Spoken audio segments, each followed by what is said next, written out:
So with rumours going around that FSR 4 is pretty much trumping the whole PSSR, no real information, I'm just going by the rumours here. It's going to be interesting to see how Sony actually react to this. At the end of the day, we've seen reports where Monster Hunter Wilds is running the best on PS5 Pro, but that's not saying much considering it's underwhelming, muddy, and at sometimes, as referred to, it's pretty much pissing on your screen, hence the name Pisser. So how it's actually developing is not really clear. It is still in its beta stage, and hopefully at some point it may actually eventually become something. But with FSR 4 actually performing really well, Sony may in the end choose to abandon the whole pisser technology in preference to something that's already established that just works universally with everything else by the time it comes to PS6. Time will tell on that developing front. But it's important we talk about that because we're talking about Monster Hunter Wilds and of course Forza Horizon 5.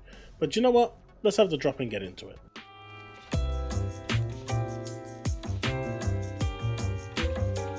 So what seems to be a shock for so many people, that a hardware that has basically better tech inside it, that is newer, that is almost double the price of the base console. The base Series X is $400.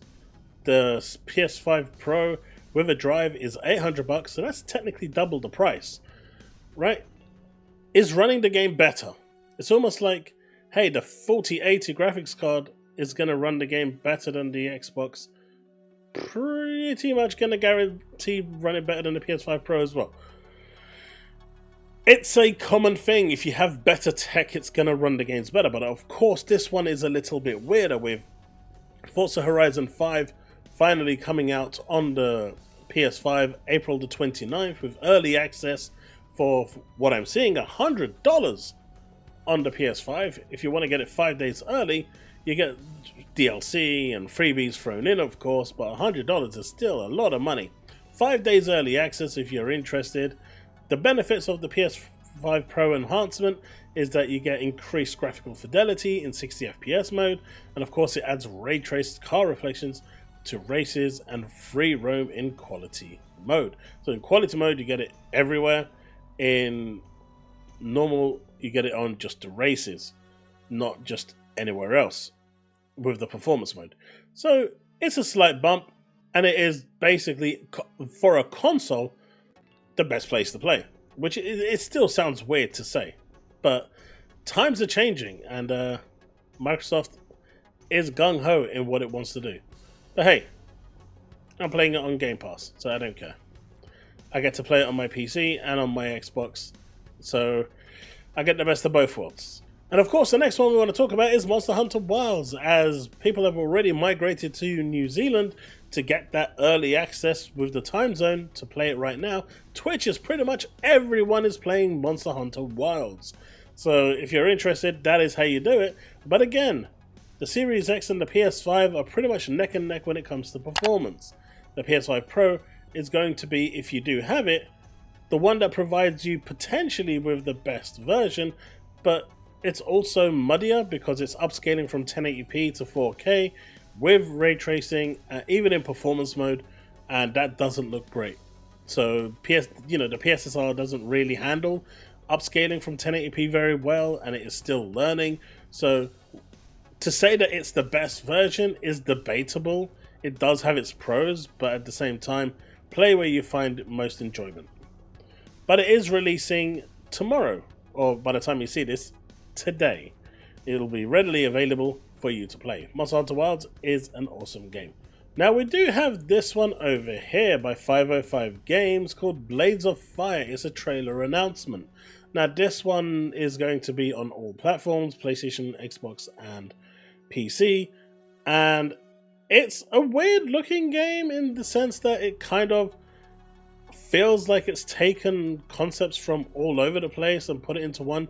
It's not a Souls game, but it does seem to have one-on-one battles. It reminds me of that game Godfall, to be honest.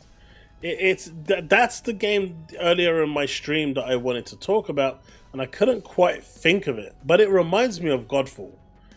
The graphics, the way it's designed, everything about it just reminds me of that. I'm hoping this is going to be good. We do need more of these hack and slash games. I'm hoping there's going to be some semblance of story in there, although it just seems like it's just race through an area, find an enemy, beat the enemy, and move on. We've got these little bits here, but it's going to be interesting to see how this actually develops. This is the trailer announcement, and it is coming out this year, so this is pretty much the finished product that you're seeing here. May the 22nd, I believe, is when this is coming out. Let me know in the comment section below if, this is your sort of thing, and if you're interested in picking this up. I've seen a lot of people refer to this as a God of War style game, but I think it's more Godfall than anything else. That's not a bad thing to be of that caliber, but still, worth checking out if you ask me.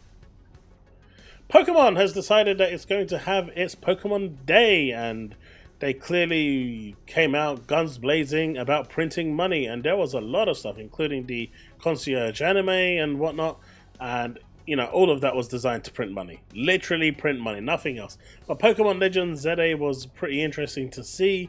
You had the mobile Pokemon as well, so it's clear that Nintendo themselves have realized that, growth is important, and so now they are expanding to mobile. That makes them third party.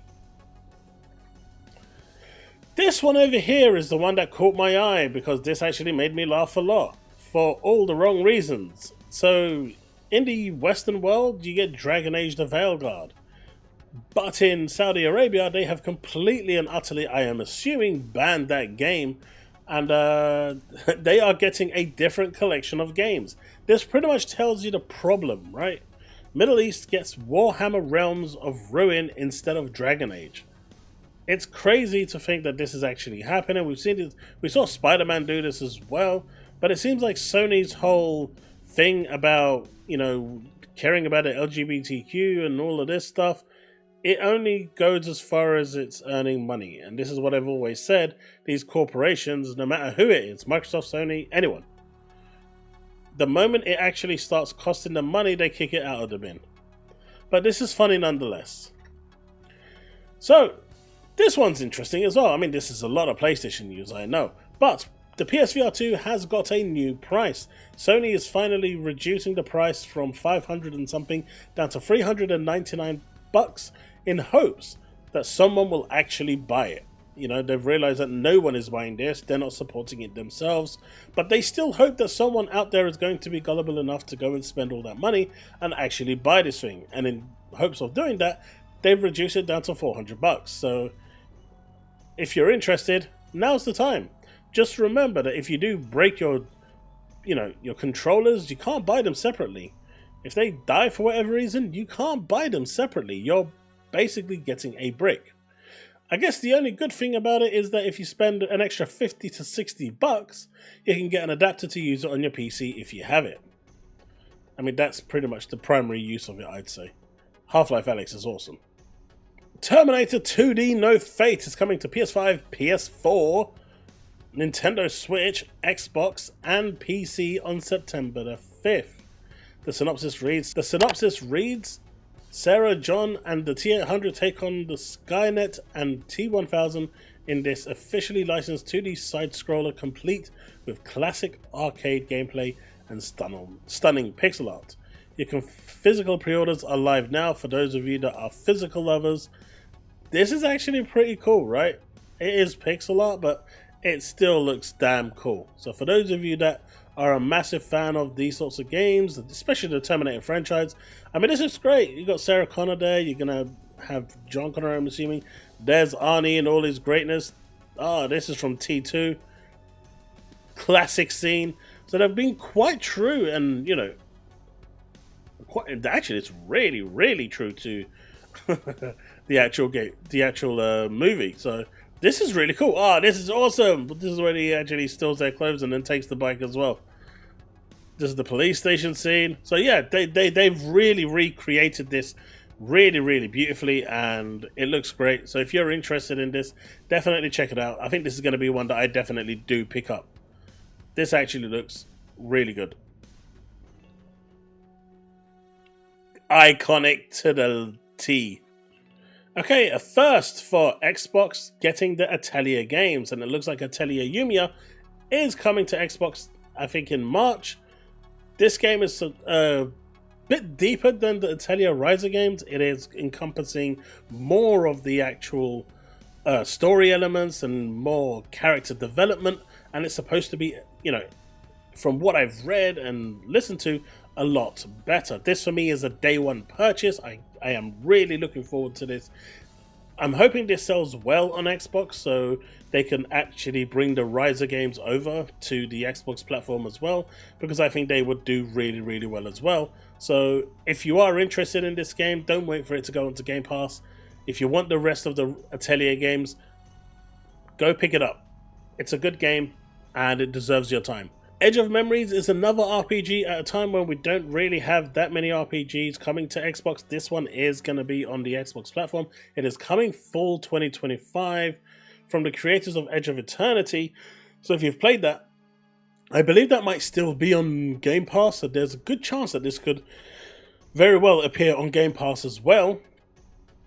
But this is actually going to be really, I'm hoping this is really, really cool. It looks interesting, you know, the design, the art style, the combat, everything about this looks cool. It's a JRPG. So for those of you that are interested in JRPGs, 2025 could actually be a really good year. We did end 2025 with the release of Fantasia New Dimension. But yeah, this looks really cool. I know this is all kind of like simulated, but you're getting pockets of gameplay here.